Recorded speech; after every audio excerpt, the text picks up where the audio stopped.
Warning. You've disavowed a vision and are marked as rogue.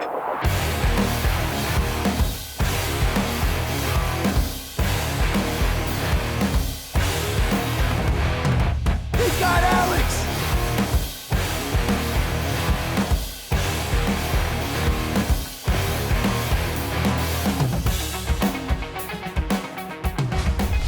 The 1.2 patch is out and everybody wants to know what the next best thing will be. Now, I may not have a definitive answer to that, however, I've got the build that I personally wanted for the 1.2 patch, and unless some really overpowered new combination of certain items will be found somewhere by some player during the 1.2 patch, this is what I will be running with.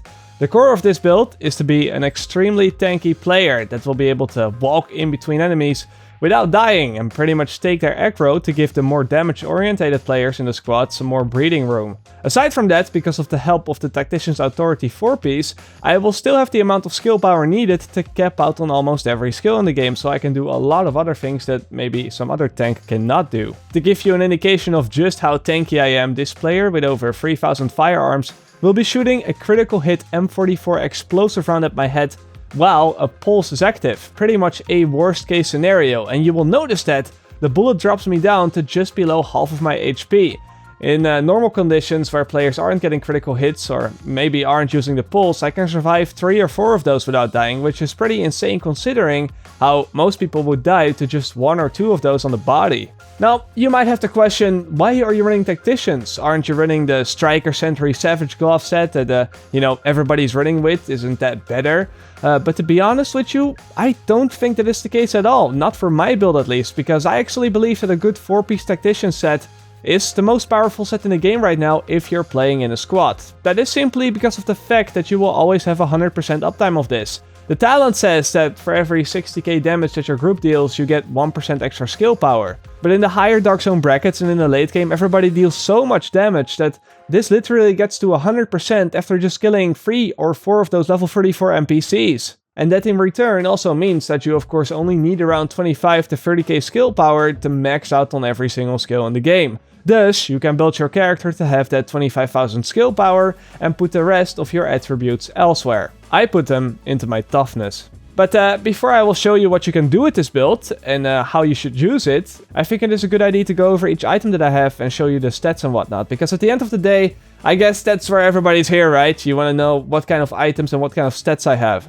Unlike most builds that you've probably seen on YouTube, the weapons that I'm using are actually the least important part of all of this. That is, of course, because I'm not a damage dealer, I'm not getting my main source of utility from the damage that I do. But for that reason, I'm not going to start off by showing you my weapons, I'm actually going to start off by showing you my gear. First up, we have the body armor. Now, as I said, I am running with a 4-piece Tactician set, and this is the first part of that 4-piece. It has main stat stamina, extra armor, exotic damage resilience, extra ammo capacity, it has pulse duration for the skill attribute, and then 1 mod slot. Now on that mod slot I have a stamina main stat mod with extra armor, which I kinda needed to reach that armor cap of 75%. On my backpack I've got stamina for the main stat as well. Then I have extra skill power, burn resistant, support station healing speed, and sticky bomb explosion radius.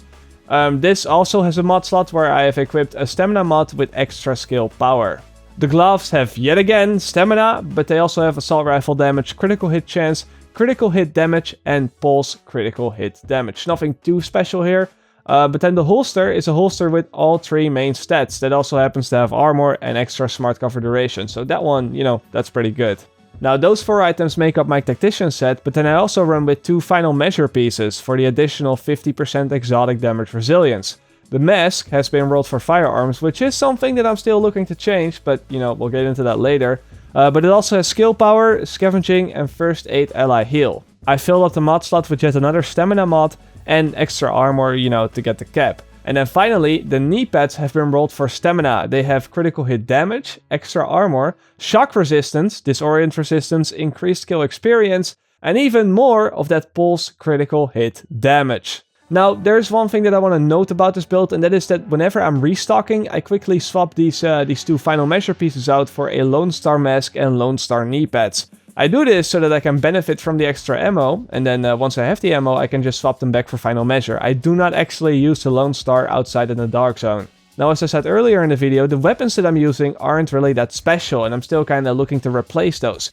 The self-preserve talent is kind of the only thing that I thought of something that is decent with my build, but just as most of these talents, they heavily favor having a higher damage output, which is not the case with my character, so I'm actually thinking of, maybe just getting a good pistol for the bleed and blind effect talents that they can roll with. The skills that I'm using really depend on what I'm doing. I primarily use the pulse and the first aid, as most players, but depending on what's going on and what the situation is, I can always swap one of these for a smart cover or a sticky bomb. But I'll talk about the skills soon. The talents kind of depend on the skills as well. I mean, I have critical save and combat medic by default simply because they are just the best talents in the game right now. But if I run with the sticky bomb, I would of course take chain reaction, and if I run with the first aid, well, I would probably go with triage. On the move is also a pretty nice talent, but of course I wouldn't use that when using the smart cover, and I would probably use that when running with the pulse. As you can see, it kind of varies, and it really depends on what skills I'm using at that moment. Now, the benefits of having a tanky skill build like this are, in my opinion, really big. I mean, the level 34 NPCs in the Dark Zone are, they're strong, and they can be really deadly if you aren't careful, especially the flamethrower guys. They are just monsters. But since all those enemies also drop those 240 gear score pieces, it is important that you are able to clear those up as fast as possible. And that you can farm them in the most efficient way and, get ahead of everybody else in the game just that little bit faster. Now, tanking the damage and being able to provide smart cover and pulses to your team, that helps a great amount when dealing with the NPCs in that aspect. Another example is that this build allows me to run into a supply drop, pop survivor link, pop first aid, and pretty much take the supply crates, even while I'm being shot at. The timer goes back down, but I'll usually be able to get the crate anyway. That too gives everybody in my team the 240 gear score drop and makes sure that the other players in the Dark Zone are not getting it. Unless of course they want to try to go rogue, but that usually doesn't end too well for them. This build also adds a lot to the actual PvP fights, because I may not be able to burst someone down as quickly as some of the other damage players out there, but with this toughness and this self-sustain, that means that I can get stunned, I can be put on fire, I can literally have a 4-man squad shoot at me, and I will just not die. Not because I have that 500,000 toughness, it is a lot, but that's not enough to, survive all that burst, but also because I have a first aid with a 17-second cooldown, and that first aid will bring me from 10% health to 150% health because I have that high skill power as well. Now combine that with the combat medic, the medkits and the critical save talents, and you will start to see where I'm going with this. If the enemies focus me down or try to shoot me, they usually end up wasting their time, and unless I mess up of course. That much survivability also allows me to initiate properly on 4-man squads when I am the one that wants to go rogue. The thing I do is I'll usually drop a grenade or, a sticky bomb right in front of their face and bring their attention to me. And then when they're shooting at me and I'm basically trying to dodge all their bullets and trying to down them as well, the other players in my squad will have complete freedom to jump on any of them when they see a window of opportunity. I can just dance with them, throw some grenades around them, use my skills, and basically try to disrupt them as much as possible, maybe even bait out a survivor link. And then when they're all out of special ammo and they have to reload and all that stuff, that's when my team comes in and they can clean up the rest. I've literally had moments where a full squad was shooting at me for more than a minute and they were just not able to take me down. They got close a couple times, not gonna lie, but they usually ended up dying because my squad rolled in or they simply gave up and just walked away. And that is literally what happened. I was streaming this the other day and there were only 2 types of people that I came across in the Dark Zone. The ones that eventually died to this, or the ones that literally started ignoring me and either went for my teammates, because of course when they died there was no damage, or they just started to walk away. Now, the type of players that actually went for my teammates first, those are the guys that usually ended up beating this composition. Because as I said, if those guys are dead, there isn't much damage that I can do, I cannot do much by myself, and then it's just a matter of time before they eventually kill me. I've kind of been thinking about running with the recovery link, since I will always be the one that will stay alive the longest unless, something really bad happens. And with the recovery link I can revive my teammates from a distance and maybe keep them in the fight a little bit longer. But now I'm not sure how that will work out yet. Now to compensate for the damage that I am inherently lacking, I either use the damage pulse, of course besides my first aid, which is of course also maxed out, bringing an extra 100% damage and 40% critical hit chance to the entire team.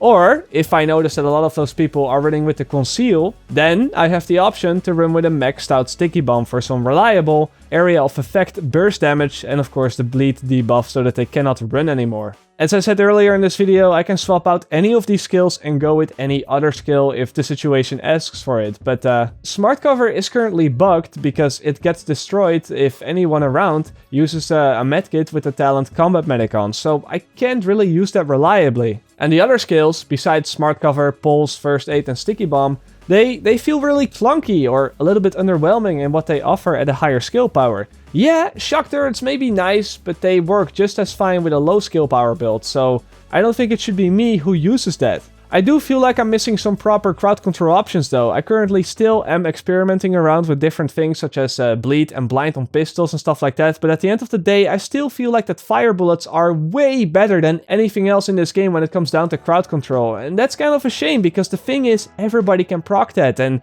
being closer to someone or having a high skill power does nothing to improve any other crowd control options in the game. I feel like this game was designed with damage dealers in mind and nothing else really. I guess it would kind of be okay if I was able to run with the turret and a flashbang sticky at the same time to be, you know, a little bit of an annoyance when I'm in between people. But the thing is, it's not really possible for a dedicated healer in the team to heal me up from a distance reliably. So I will most of the time when I'm fighting versus other players need the first aid to keep myself alive. What I want you to keep in mind is that with this build, you're not going to shine or be able to show off the highest crit damage in the game, or be able to 100 to 0 someone in just a second. At best, you will start killing people at an average rate, and that is because of the pulse.